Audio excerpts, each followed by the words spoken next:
Savitri, Book 4, Canto 3, The Call to the Quest, page number 371. Immortal powers sweep flaming past your doors. Far off upon your tops the god chant sounds, while to exceed yourselves thoughts trumpets call. Heard by a few, but fewer dare aspire, the nympholepts of the ecstasy and the blaze. An epic of hope and failure breaks earth's heart. Her force and will exceed her form and fate. A goddess in a net of inconscience caught, self-bound in the pastures of death, she dreams of life. Self-wracked with the pains of hell, aspires to joy, and builds to hope her altars of despair.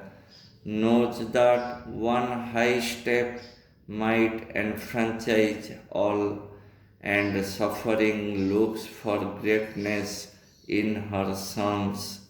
But dim in human hearts the ascending fire, the invisible grandeur sits unworshipped there. Man sees the highest in a limiting form, or looks upon a person, hears a name. He turns for little gains to ignorant powers, or kindles his altar lights to a demon face. He loves the ignorance fathering his pain. A spell is laid upon his glorious strength. He has lost the inner voice that led his thoughts, and masking the oracular tripod sheet. A spacious idol fills the marble shrine. The great illusion wraps him in its veils. The soul's deep intimations come in vain. In vain is the unending line of seers. The sages ponder in unsubstantial light. The poets lend their voice to outward dreams. A homeless fire inspires the prophet tongues. Heaven's flaming lights descend and back return. The luminous eye approaches and retires.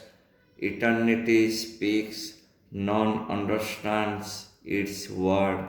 Fate is unwilling and the abyss denies. The inconscient's mindless waters block all dawn.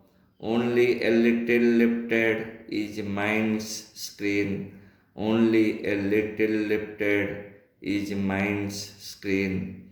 Om Savitri, Om Savitri, Om Savitri.